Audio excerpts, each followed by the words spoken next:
Hey everyone, in this lesson we are going to dive into the realm of checking accounts, mainly to understand some important vocabulary related to checking accounts, as well as various skills that you should be able to perform, such as writing out a check, knowing the parts of a check, completing a deposit slip, as well as writing out and filling out a check register.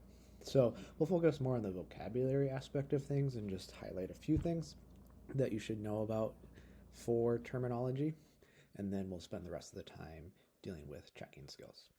So, the first thing that I want us to be aware of and to understand is some terminology about the parties involved when you are writing out a check to someone else or to another organization. So, I'm just drawing a little picture right here where there is going to be a check that is passed from one person to another. Now, you do have to recognize, though, that it's not always just a person that's going to send a check nor receive a check per se. It might be, like a business that is writing out a check. And the same thing could be true for who receives the check. So there may be some organization or government or whatever that receives a check. But nonetheless, this party right here that is writing out the check, we refer to them as the drawer of the check. So that has to connect linguistically with like the word withdraw, because if you withdraw money, you're taking money out of your account. And so that's why we use the term drawer for the person who writes out a check, because they are going to have money subtracted from their account, which will then be added to the person who's going to receive the payments account. So the person who does receive that payment is right here, and we refer to them as the payee. So just very simple, right? They're going to receive the payment, so they're the payee. Now, in order for the payee to actually get the funds, though, what they need to do is they actually need to, cash the check. So nowadays you can do that like on mobile apps, or you can bring it physically to a bank or whatever it might be, right? So you need to bring that to a bank or credit union or whatever. And so that party we refer to as the drawee. The drawee. So you can see that these two words right here, they're only different in the last letter of them, right? So drawer is the person who writes out the check or has money being withdrawn, and the drawee is the person who's going to draw out the funds from the drawer's account and then give it to the payee's account. So those are the parties involved. So mainly I just want to make sure that you understand the terms of drawer and payee and drawee and their relationships there. Okay, one thing that we'll get into a little bit later on is investigating different types of checking accounts so that you do some research and exploration to help you understand and be more educated and informed about types of checking accounts that you can get into and the various perks and requirements and all that sort of stuff that you got to know about handling a checking account and selecting a checking account. I just want to highlight one aspect of that here today, and then we'll spend time a different day dealing with more of the details of this. So for today, I just want to delineate a couple of categories in which we can break apart types of checking accounts. So those couple of categories are single accounts and joint accounts. So just very simply, if you have a single account, it just means that there is like one person or organization that is on the account, versus a joint account is going to have two or more account holders or people who can access the money in the account, put money in, take money out, that sort of a thing. So oftentimes in terms of like personal banking, like married couples might have a joint account. A lot of married couples also have single accounts. It just depends on kind of what you decide upon as a couple. But like later on in life, if you end up taking care of relatives, your parents, that sort of thing, you might hop onto their checking account, that sort of thing, to help take care of finances. All right. And then just a couple other things that I want to highlight down here are the following. So if a check goes through, so basically what that means is if the drawer, the person who writes out the check, gives the check to the payee, right? And then the payee takes the check and brings it to the bank, the drawer, and it goes through, then there's a couple terms that we use to describe that when the check goes through. And that would be to say that the transaction or the check clears, or that the transaction or check cancels. This one right here, cancels, seems a little confusing because usually when you think cancel, there's usually kind of a negative connotation to that word. But it really does mean that actually the check does go through. It's just the transaction canceled and everything was all right. So just make sure that you understand those couple of terms, clears and cancels, in terms of a check actually going through and the money going to the payee. So the opposite of that, though, is that if a check does not go through, then basically that means that the person who wrote out the check, the drawer, didn't have enough money in their account to sufficiently pay the payee. So like, for example, if the drawer had $500 in their checking account, but they wrote out a check for $600, which was more than they have in their account, yeah, that check is not going to go through. And so what we'll say will happen then is then the check will bounce. So that means that the check is not going to go through. And the reason why that is because there were insufficient funds in the account. And then I'll underline that term, insufficient funds. So funds is money, right? And if there's insufficient, that means there is not sufficient, so not enough funds in the account. Thus, causing an overdraft to occur.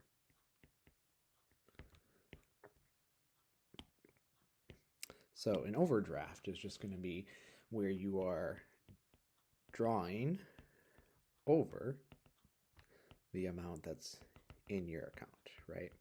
So draft means you're trying to draw out, and over means you've overdrawn.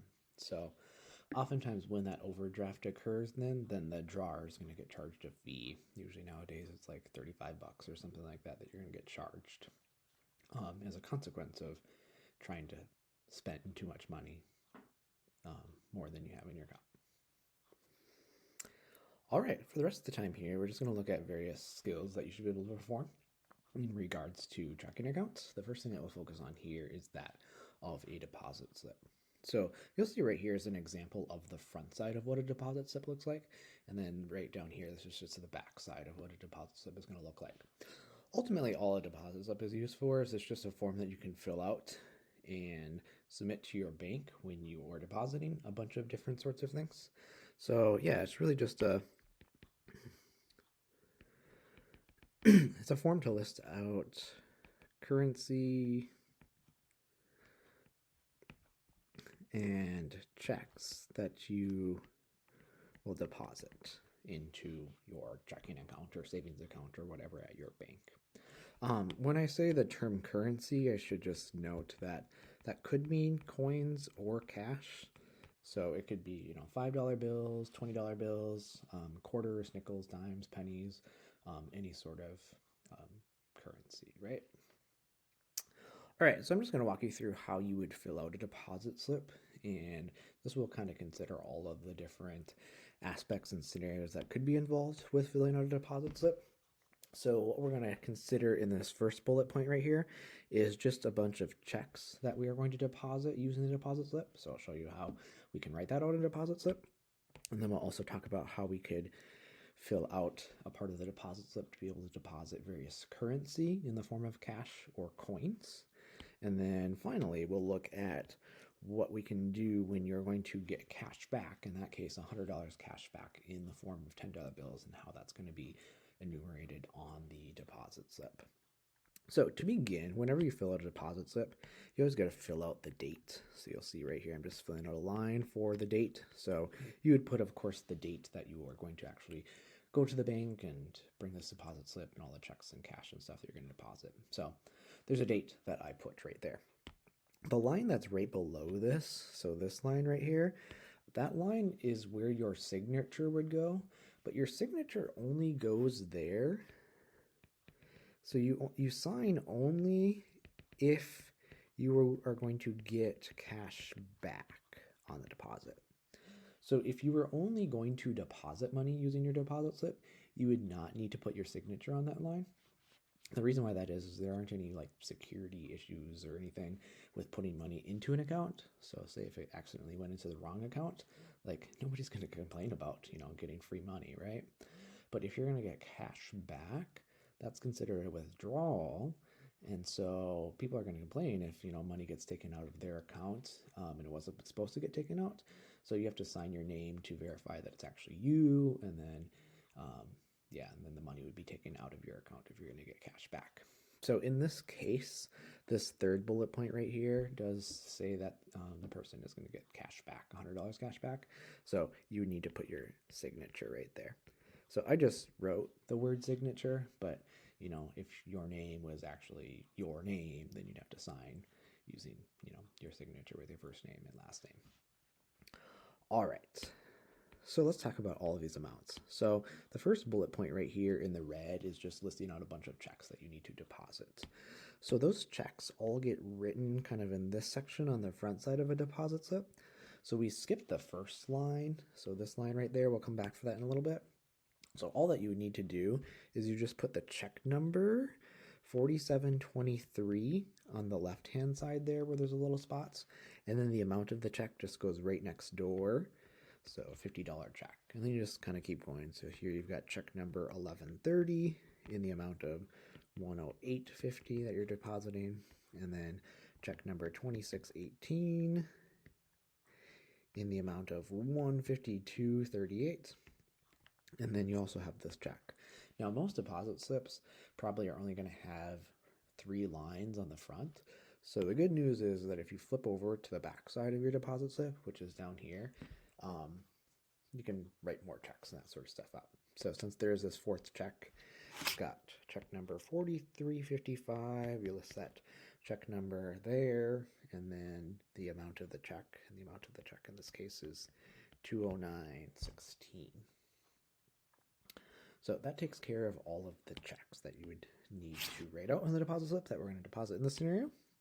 So then we'll skip to the second bullet point here where we're trying to deposit 2 $100 bills and 4 $20 bills. So you want to total that all up, all of the cash, all of the coins. So if you total that all up, the total of it is going to end up being a total of $280 that you want to total up. So that's going to get written in this first line right here. So it does say that cash gets listed there, but it's not just cash, it's currency and anything. There often is a checkbox that you're supposed to check right there. So it'll say like check here or something like that. So you might need to put a check mark in that box. There already is one there, but yeah. Okay, so the next thing that we'd want to do then here is we would want to get your subtotal. So your subtotal is supposed to be the total of all of the cash and all of the checks that you are trying to deposit at this point in time. So it should be taking everything above, totaling it all up, and then we also have to consider the check that's on the back side right there and get a total of everything. So I'm just going to add this all up on my calculator so we can see what our subtotal will be.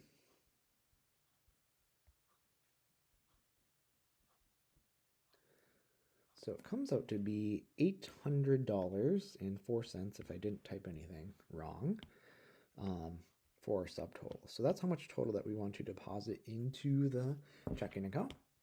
So the line that's right below this is supposed to be the less cash received. So that's where you're going to get your cash back. So in that third bullet point, we're trying to receive $100 cash back in the form of $10 bills. So all that really matters is the fact that it's $100 you're getting cash back. It doesn't really matter what sort of currency you're going to get the cash back in. So $100. So what that $100 does is it takes away from how much it's going to deposit. So you kind of think like we're going to subtract now. And so if we subtract that $100 cash back that we're going to have at the end here, we're going to have $700.04. And that ultimately is going to be the total amount that's going to actually go into your account from this deposit. Excellent. So then I want to jump to here. So this is just to get you familiar with different parts of a check and the terminology of that. So you're aware of what we call all of these different parts of the check. So I'm just going to kind of go out of letter order and more just kind of go in order of things that we see on the check. So you'll see right up here where the letter K is pointing to that. That's going to be like your information, right? So you as the account holder. So what I'm just going to describe K as being is it's just going to be the drawer's info or the account holder's info. So oftentimes it's your name, address, might have like a phone number or something. Just basic information about you. And then if I highlight this part right here, this is line B, and it says pay to the order of, and that's where you're going to write the name of the person or the business or government or organization that you're writing the check out to. So that is going to be designated as the payee for the check, the person who's going to receive the check. Up here in the purple, that's where the letter A is pointing to that. That's where you're just going to be able to write the date of the check that you're writing out. Yeah, and then in line D right here, that's where you're going to write out the amount of the check, but you're going to write it out in words in line D. So this is the amount, but in words. And then connected to that is the line before that in line C right here. That's going to be the amount, but in numbers. So an example of how you'd want to go about that is, let's say that you were going to do like $1,234.65, okay? Then what you would need to do in terms of words is everything before that decimal point needs to be in words only. So you'd have to write this out as 1,234. So once you've written that all out, you should not have used the word and yet, because where that decimal point is where the only time you should use the word and, at that decimal point. So since we finished 1,234 and we're at the decimal point, then you would write the word and then following that, you don't have to write the cents in words. Usually what people will just do is they'll write the amount of cents out of 100, and then that would be the kind of most common way people are going to write out that line D there for writing the amount in words. Excellent. All right, right there in section L is just information about your bank. So that's just your bank's info.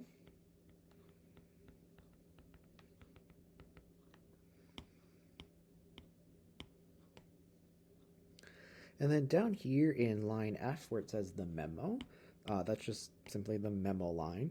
What you usually write on the memo line is you just write out like what the check might have been written out for. So if you're buying like flowers for somebody's anniversary or something like that, you could say flowers for my godparents' anniversary or whatever it might be. And then in line E over yonder right here, that's where your signature is going to go. So you do have to sign your name. So your signature gets denoted down there.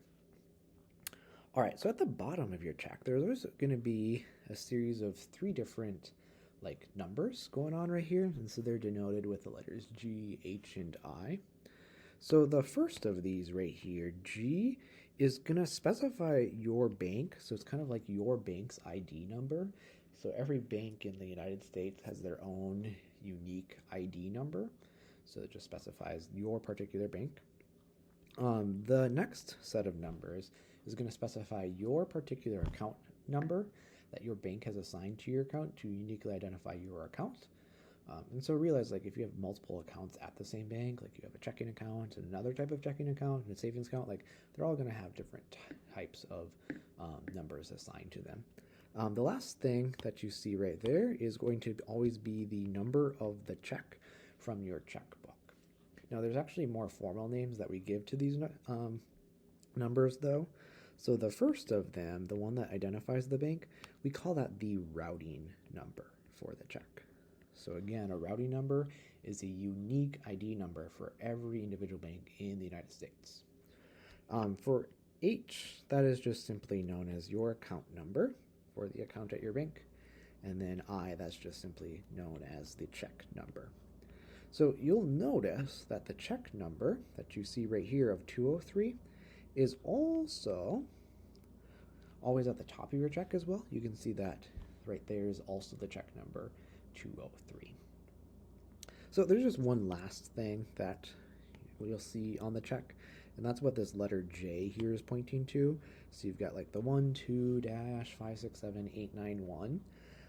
That number is really just for the bank to be able to use for processing purposes. The numbers do have specific meanings, and they connect to your routing and account numbers and things and that sort of thing. It's called the fractional number, and the reason why it has that name fractional number is because you can see there's kind of that slash right there, right? Like division, so it kind of looks like a fraction. But yeah, it's just a number the bank is going to use whenever they need to process the check. All right, so all of those parts of a check you should be familiar with and you should know. All right, so let's just kind of talk about filling out a check, just kind of from blank right here. So you can see that we want to write out a check here for Ricardo Perez. We want to issue a check to Harbor Printing in the amount of $235.48 on December 5th, 2022 for printing advertisement materials for his small business holiday sale. So this usually you don't have to write, but his name would have already been pre-printed on the check right there. But yeah, you'd want to write out the date, so you definitely would want to put some way to denote that it is the 5th of December in 2022, the date that he's going to write out the check. And then this line right here is going to be the payee, so he's writing this out to the company of Harbor Printing, so he would denote that there. And in the box right there, you're going to write the amount of the check, which would be $235.48. And then on the line below is where we're going to write this out in words. So you write out the 235, everything before the decimal in words. So 235. And again, make sure you haven't used the word and yet, because once you hit the decimal point, which happens after 35, then you use the word and then you can just write a fraction out of 100 for the number of cents and 48 out of 100, right? You can see that most or a lot of checks will often have like dollars as the unit right there. And so we really have written 235 whole dollars and then 48 out of 100 kind of dollars remaining after that, right? The memo line, you don't have to fill out if you don't want to, but if Ricardo wanted to, he might say that this is like holiday sale ads or something like that. But again, you can leave that blank. And then he would just have to sign his name. So however fancy, he signs his name, he would put his name right there. And that would be all the components and aspects of what you need to do to write out and complete a check there. All right, so we're jumping to the last thing right here, which is filling out a check register. So what you see right here is an example of a check register. And this is a tool that you should use to record all of the transactions, the deposits and the withdrawals, so money going in and money going out that happen in your account. And the reason why you'd want to do that is you keep track of your money, so you know that what you have in your balance and that everything is all accurate with what's in your bank account and such, right? So yeah, a check register is really just a tool to be able to record transactions on your checking account, ultimately for the purpose that you know what you have and you're responsible for your finances, right? So let's just kind of take a look at what that would look like in terms of a series of different transactions. I'm just going to zoom out a little bit right here so we can kind of see everything. So we're going to look at a scenario where Tabitha has the following transactions occur in her checking account and just record each of these things that happen in her check register. So first of all, right here, we see that her starting balance on June 18th was that amount right there. So I guess if we wanted to, we could describe the transaction right here and say that this is just the starting balance of the account, and we can put the date of it, which was June 18th. And then over at the far right side is where you record the current balance. So $7,653.09 is her current balance. Otherwise, since that's just kind of the starting amount, you don't really need to fill out anything else on that first line. So we'll just go ahead and jump to the next line of this here. So the next bullet point says that she uses her debit card at Dairy Queen on June 20th to make a $26.38 purchase. So where it says number right here, that's where you can specify like the check number if you wrote it a check. But in this case, she used her debit card. So oftentimes people might just say like debit. You'll notice that actually I skipped a line. Sometimes people will skip lines just to space things out. Ultimately, if you wanted to still put debit right there, that's totally okay. But I'll have enough room, so I'll just kind of space things out a little bit more. Makes it a little bit easier to read. Yeah, so then you just write the date. So the 20th of June, you can say what the transaction description is. Usually a lot of people will just say who they wrote the check out to. So in this case, Dairy Queen. So there's going to be two columns where you're going to choose to write the amount. So you're going to either have to write this out in the payment or debit column or the deposit or credit column, the amount of the transaction. So payment or debit would subtract away from your account and deposit would add. So in this case, we spent money. So we'd have to put it in this column right here, the subtraction column, because she's going to have $26.38 subtracted from her account. So what we would have to do then is we'd have to take her previous balance and then take the amount of this transaction and then find their difference because she's losing money here. So I'm just going to punch that in my calculator. And that is going to give us a new updated balance of $7,626.71. So everything else here we can leave blank. If there were any fees that might have got charged for you, sometimes people will be able to write that.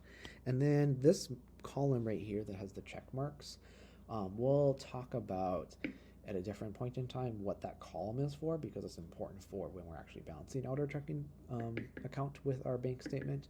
But for right now, if we're just recording things in our checkbook, we don't need to worry about that column quite yet. Okay, so keeping moving forward here. Also on June 20th, the same day, we wrote out a check. So this time, because we did write out a check, you can actually write the number of the check, which would be 2788. And again, the date was the same. So the 20th of June at Quick Trip. And then we can denote the amount of the transaction, a subtraction of $39.77. And so then we'd have to update our balance. So we can take that previous balance that we had of $76.26.71 and subtract away the $39.77 from that to give us an updated balance of $7,586.94.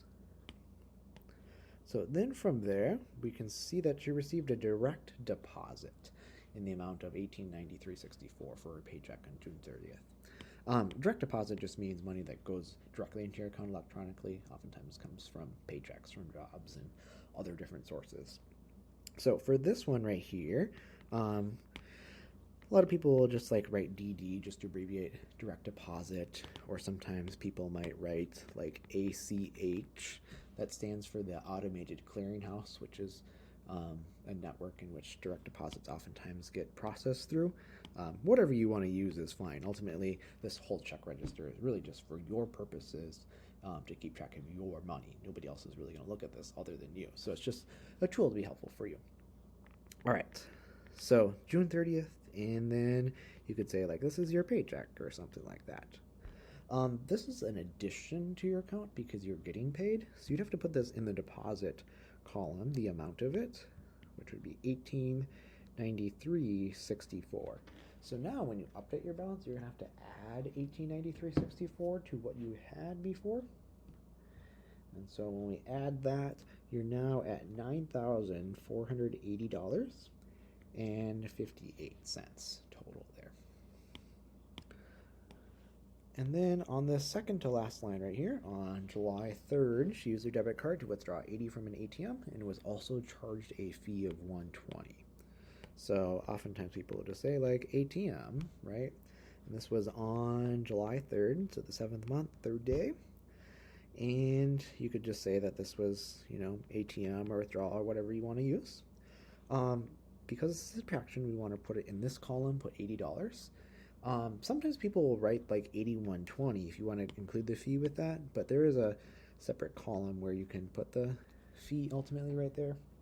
So in sum, we're going to lose the $80 and the 120, so I'm just going to subtract away $81.20 from our previous balance. So that would bring your balance after that transaction to $93.99 and 38 cents. All right. Finally, one last thing right here is she used her bank's mobile app on July 5th to deposit a check in the amount of $225. So you can say that this is like a check and maybe you got it from, like grandpa or something like that for your birthday or whatever, right? And this happened on July 5th. I didn't put a check number with this one, so I guess if you wanted to write like a check number with this one, you can. So right there, there's not really anything to put, but if you want to put something there, I guess you could. I'll just leave it blank. So this, because this is a deposit, you want to put it in the deposit column for the amount, and then of course just add $225 to what you had before. Brings your balance now to $96.24 and 38 cents.